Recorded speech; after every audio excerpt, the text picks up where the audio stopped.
ಈಗ ಮಳೆಗಾಲ, ಎಲ್ಲ ಕಡೆಯೂ ಸಮುದ್ರ ಮೀನಿಗಿಂತ ಹೆಚ್ಚಾಗಿ ನಾವು ಕೆರೆ ಮೀನು ಮತ್ತು ಹೊಳೆ ಮೀನುಗಳನ್ನು ನಾವು ಹೆಚ್ಚಾಗಿ ಕಾಣ್ತೇವೆ ಮತ್ತು ಅದನ್ನೇ ನಾವು ಹೆಚ್ಚಾಗಿ ಸಾರಿಗಾಗಿ ಬಳಸ್ತೇವೆ. ಸಾಧಾರಣವಾಗಿ ಕೆರೆ ಮೀನು ಅಥವಾ ಹೊಳೆ ಮೀನು ತುಂಬ ದೊಡ್ಡದಾಗಿರೋದ್ರಿಂದ ಅನೇಕ ಬಾರಿ ಅದರ ತಲೆಯನ್ನು ನಾವು ಕೆಲವೊಮ್ಮೆ ನಾವು ಉಪಯೋಗಿಸ್ತೇವೆ ಅಥವಾ ಕೆಲವೊಮ್ಮೆ ನಾವು ಅದನ್ನು ಬಿಸಾಡ್ತೇವೆ. ಆದರೆ ಇವತ್ತು ನಾವು ಅಂತಹ ಕೆರೆ ಮತ್ತು ಹೊಳೆ ಮೀನಿನ ತಲೆಯನ್ನು ಇಟ್ಕೊಂಡು ಒಂದು ಸಾರನ್ನು ಮಾಡಲಿಕ್ಕಾಗಿ ಹೋಗ್ತಾ ಇದ್ದೀವಿ. ಬನ್ನಿ ಇದನ್ನು ಹೇಗೆ ನಾವು ತಯಾರಿಸೋದೆಂಬುದನ್ನು ಈಗ ನೋಡೋಣ. ಒಂದು ಕಡಾಯಿಯನ್ನು ಇಟ್ಕೊಂಡು ಅದಕ್ಕೆ ನಾವು ಎಣ್ಣೆಯನ್ನು ಹಾಕೋಬೇಕು.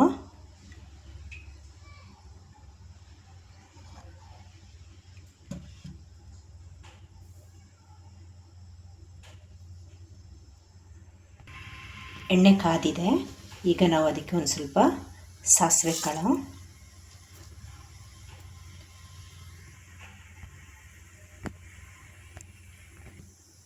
ಸಾಸಿವೆ ಕಾಳಿನ ಜೊತೆಗೆ ನೋಡಿ ಒಂದಿಷ್ಟು ಮೆಂತ್ಯ ಕಾಳನ್ನು ಕೂಡ ಹಾಕಿ ನಾವು ಅದನ್ನು ಸಿಡಿಸಬೇಕು.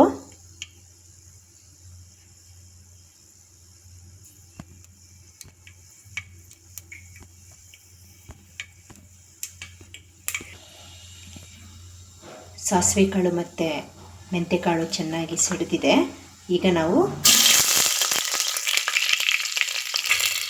ಶುಂಠಿ, ಬೆಳ್ಳುಳ್ಳಿ ಮತ್ತು ಹಸಿಮೆಣಸಿನಕಾಯಿಯನ್ನು ಸೇರಿಸ್ಕೋಬೇಕು.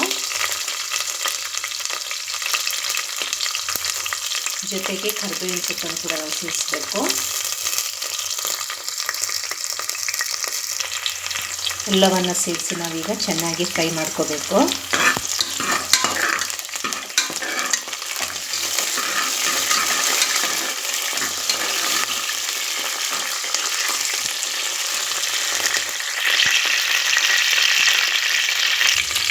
ಶುಂಠಿ, ಬೆಳ್ಳುಳ್ಳಿ, ಹಸಿಮೆಣಸಿನಕಾಯಿ, ಕರಿಬೇವಿನ ಸೊಪ್ಪು ಎಲ್ಲವೂ ಕೂಡ ಚೆನ್ನಾಗಿ ಫ್ರೈ ಆಗಿದೆ.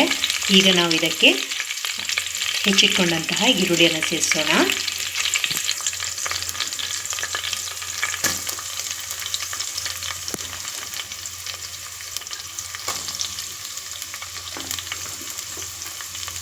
ನಾನಿಲ್ಲಿ ಸ್ವಲ್ಪ ಈರುಳ್ಳಿಯನ್ನು ಜಾಸ್ತಿ ತೊಗೊಂಡಿದ್ದೀನಿ. ನಾವು ಮಸಾಲೆ ಬೇಕು, ಟೊಮೆಟೊ ಹಣ್ಣನ್ನು ನಾನು ಸೇರಿಸ್ತಾ ಇಲ್ಲ. ಹಾಗಾಗಿ ನಾವು ಮಸಾಲೆಗಾಗಿ ಒಳ್ಳೆ ಗ್ರೇವಿ ಸಿಗಲಿಕ್ಕೋಸ್ಕರ ನಾನು ಸ್ವಲ್ಪ ಈರುಳ್ಳಿಯನ್ನು ಜಾಸ್ತಿ ತೊಗೊಂಡಿದ್ದೀನಿ. ಈಗ ಈರುಳ್ಳಿಯನ್ನು ಕೂಡ ಸೇರಿಸಿ ನಾವು ಚೆನ್ನಾಗಿ ಬಾಡಿಸೋಣ.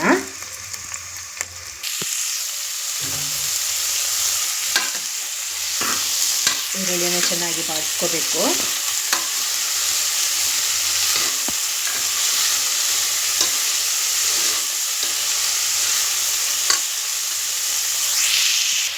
ನೋಡಿ, ನಮ್ಮ ಈರುಳ್ಳಿ ಚೆನ್ನಾಗಿ ಬಾಡಿದೆ.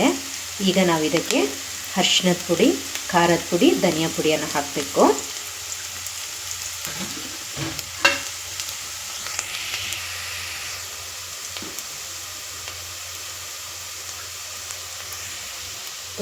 ಒಂದು ಚಿಟಿಕೆ ಅರಿಶಿಣದ ಪುಡಿ,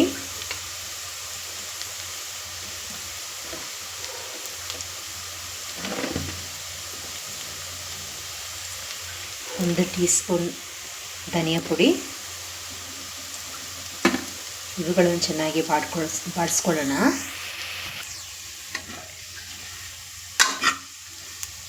ನೋಡಿ, ಧನಿಯಾ ಪುಡಿ ಮತ್ತು ಅರಿಶಿಣದ ಪುಡಿ ಅದರ ಹಸಿ ವಾಸನೆ ಎಲ್ಲ ಹೋಗಿ ಚೆನ್ನಾಗಿ ಬಾಡಿದೆ.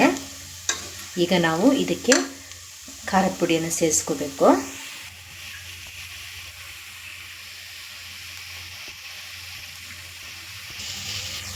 ಸೊ ಖಾರದ ಪುಡಿ ನಮಗೆ ಎಷ್ಟು ಖಾರ ಬೇಕೋ ಅಷ್ಟು ಖಾರಕ್ಕೆ ತಕ್ಕ ಹಾಗೆ ನಾವು ಸೇರಿಸ್ಕೋಬೋದು.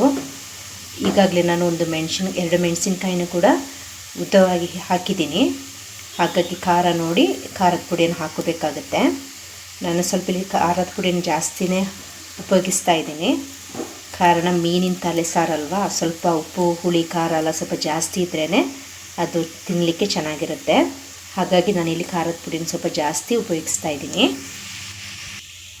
ನೋಡಿ, ಖಾರದ ಪುಡಿಯನ್ನು ಕೂಡ ಸೇರಿಸಿ ನಾನು ಚೆನ್ನಾಗಿ ಫ್ರೈ ಮಾಡಿಟ್ಕೊಂಡಿದ್ದೀನಿ. ಈ ಖಾರದ ಪುಡಿಯ ಹಸಿ ವಾಸನೆ ಎಲ್ಲ ಹೋಗಿದೆ.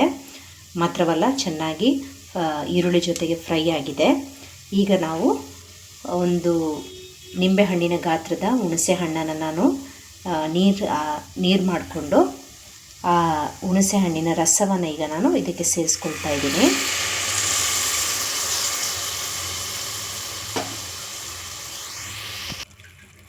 ನೋಡಿ, ಒಂದು ನಿಂಬೆ ಹಣ್ಣಿನ ಗಾತ್ರದಲ್ಲಿ ಹುಣಸೆ ಹಣ್ಣನ್ನು ತಗೊಂಡು ಅದನ್ನು ನೀರಿನಲ್ಲಿ ಹಾಕಿ ಅದರ ರಸ ಬಿಡುವಾಗೆ ಬಿಟ್ಕೊಂಡು ನೋಡಿ ಅದರ ರಸವನ್ನು ಚೆನ್ನಾಗಿ ಹಿಂಡಿ ನಾನೀಗ ಅದನ್ನು ಸೇರಿಸಿದ್ದೀನಿ.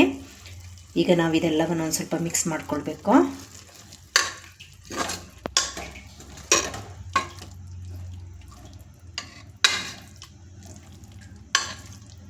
ಸ್ವಲ್ಪ ಕುದಿಲಿ. ಸೊ ನೋಡಿ, ನಮ್ಮದು ಸ್ವಲ್ಪ ಗ್ರೇವಿ ಆಗಿದೆ. ಈಗ ನಾವು ನೀರನ್ನು ಸೇರಿಸ್ಕೋಬೇಕು. ನಮಗೆ ಎಷ್ಟು ನೀರಿನ ಅವಶ್ಯಕತೆ ಇದೆಯೋ ಅಷ್ಟು ನೀರನ್ನು ನಾವು ಸೇರಿಸ್ಕೊಳ್ಬೇಕು.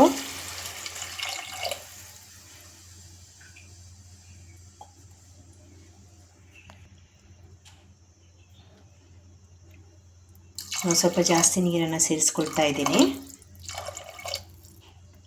ನಿಮಗೆ ಎಷ್ಟು ನೀರು ಬೇಕೋ ಅಷ್ಟು ನೀವು ಸೇರಿಸ್ಕೋಬೋದು.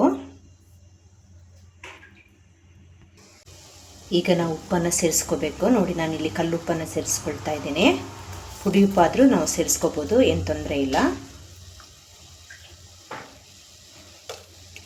ಈಗ ಇದು ಚೆನ್ನಾಗಿ ಕುದಿಬೇಕು.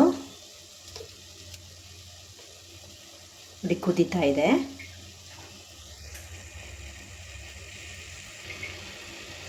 ನೋಡಿ, ಸಾರು ಚೆನ್ನಾಗಿ ನಮ್ಮ ಮಸಾಲೆ ಜೊತೆ ನಾವು ಸೇರಿಸಿದ್ವಿ, ಅದು ಚೆನ್ನಾಗಿ ಕುದೀತಾ ಇದೆ. ಈ ಸಂದರ್ಭದಲ್ಲಿ ನಾವು ಏನು ಮಾಡ್ಕೋಬೇಕಂತ ಹೇಳಿದರೆ, ತೊಳೆದು ಕ್ಲೀನ್ ಮಾಡಿ ಇಟ್ಕೊಂಡಿರೋಂಥ ಮೀನಿನ ತಲೆ ಏನಿದೆಯೋ ಅದನ್ನು ನಾವು ಸೇರಿಸ್ಕೊಳ್ಬೇಕು. ನಾನಿಲ್ಲಿ ಒಂದೊಂದಾಗಿ ಮೀನಿನ ತಲೆಯನ್ನು ಸೇರಿಸ್ಕೊಳ್ತಾ ಇದ್ದೀನಿ.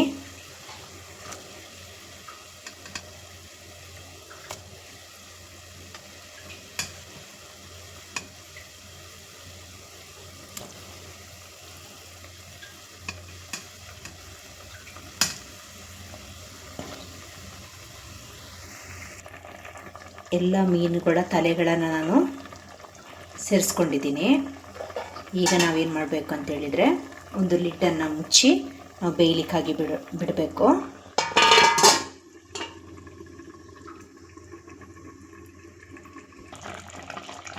ನೋಡಿ, ಮೀನಿನ ತಲೆ ಸ್ವಲ್ಪ ಬೇಯ್ತಾ ಇದೆ. ಇನ್ನೂ ಕೂಡ ಸ್ವಲ್ಪ ಬೇಯಲಿಕ್ಕಿದೆ.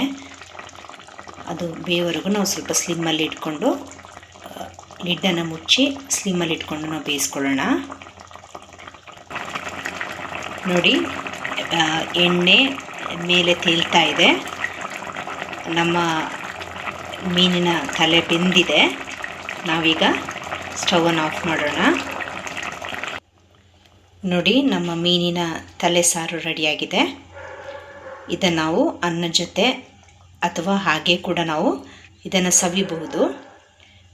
ನೀವು ಕೂಡ ನಿಮ್ಮ ಮನೆಗಳಲ್ಲಿ ಪ್ರಿಪೇರ್ ಮಾಡಿ ನಿಮ್ಮ ಅಭಿಪ್ರಾಯಗಳನ್ನು ಕಮೆಂಟ್ಸ್ ಮೂಲಕ ತಿಳಿಸಿ. ಈ ವಿಡಿಯೋ ನಿಮಗೆ ಇಷ್ಟವಾದಲ್ಲಿ ಇದನ್ನು ನೀವು ಲೈಕ್ ಕೊಡಿ ಮತ್ತು ನಿಮ್ಮ ಫ್ರೆಂಡ್ಸ್ಗಳಿಗೂ ಶೇರ್ ಮಾಡಿ ಮತ್ತು ನನ್ನ ಚಾನಲನ್ನು ಸಬ್ಸ್ಕ್ರೈಬ್ ಮಾಡಿ. Thanks for watching.